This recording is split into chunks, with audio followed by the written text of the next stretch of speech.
in advance. My dog will probably be scratching at my door. But, alright. An inside perspective on anxiety disorders. Now, I know what you're all thinking. She's awkward. She's quiet. She's weird. Now, the truth is, obviously, I don't know what you're thinking. But my anxiety makes me believe that I do. And again, I think, here we go. Another speech about mental illness. She doesn't even know what she's talking about. And you're probably correct. I don't know exactly what I'm talking about, but I've learned enough about anxiety to pass on some knowledge to other people.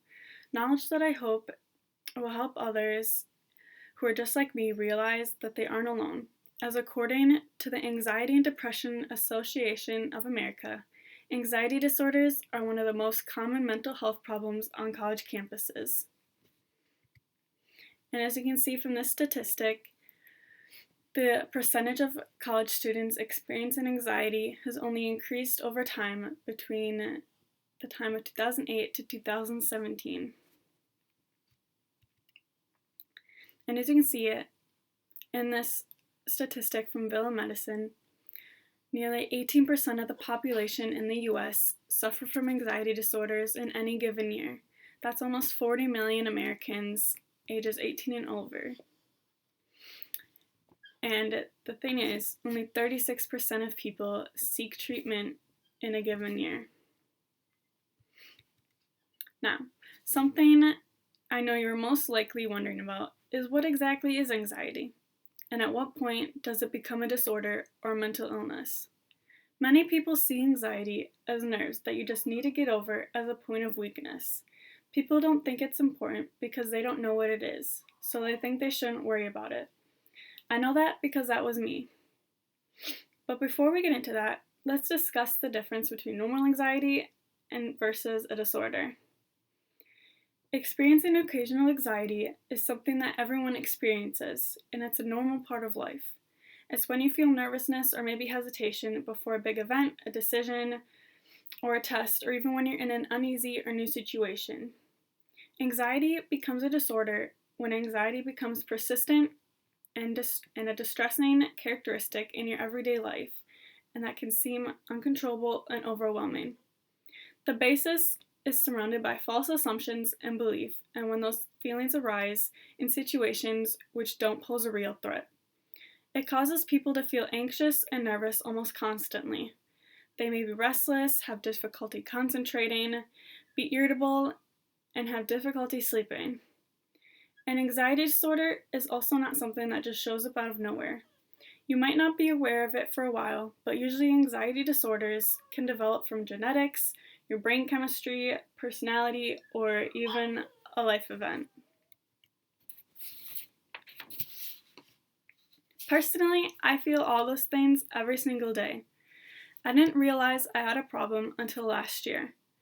I didn't know the correct facts or look into it because I thought it was normal, and the stigma of mental illness, and especially anxiety, made me believe that I shouldn't worry about it because I didn't want to be seen as one of those people that everyone constantly puts a label on without really knowing much about them besides their disorder or illness.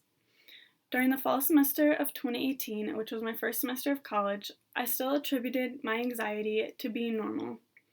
Because after all, I was venturing into something new along with everyone else, so I thought everyone must feel the same way. During a class, we talked about psychological disorders and mental illnesses. Before we went into depth, my professor immediately disclosed to not instantly diagnose ourselves after just hearing the presentation. So again, after hearing the information, I began to question it a little bit, but still sided with the negative stigma and said that I was fine.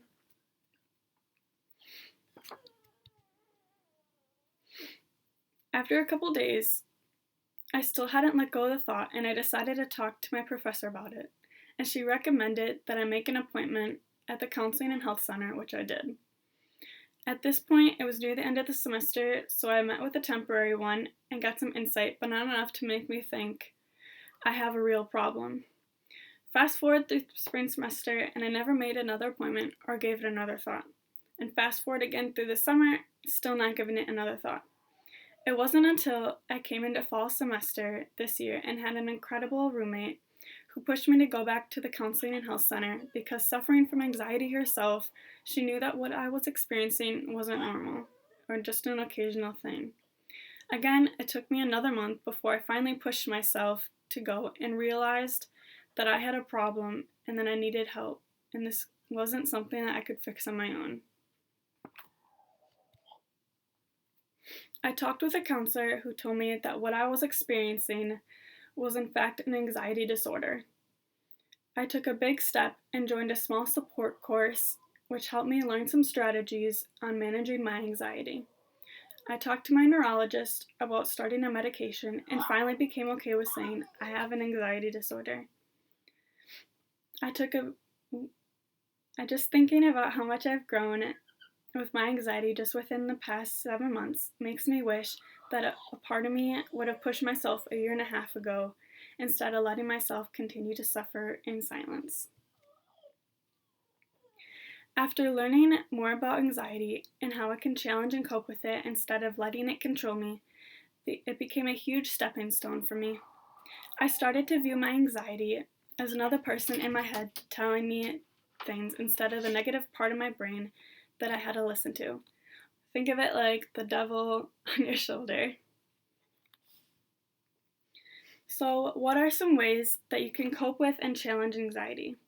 I find that using and practicing mindfulness can be a big help.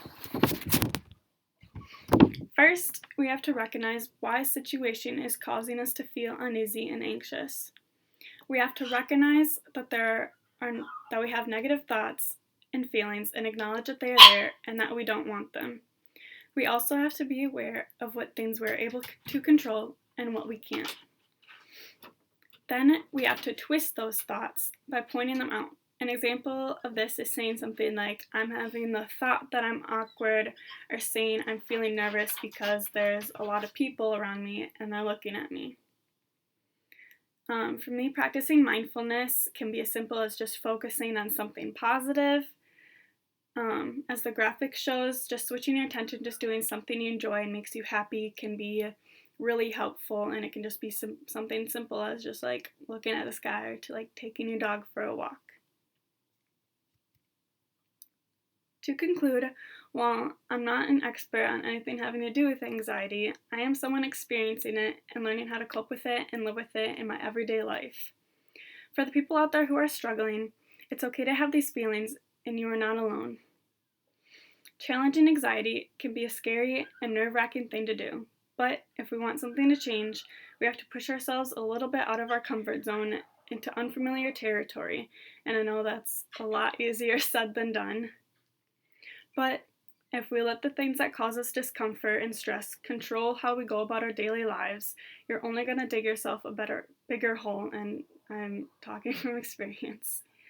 So while you might not have a mental illness, I encourage you to think about the things that cause you to feel anxious or stressed and learn how you can challenge it and cope with it.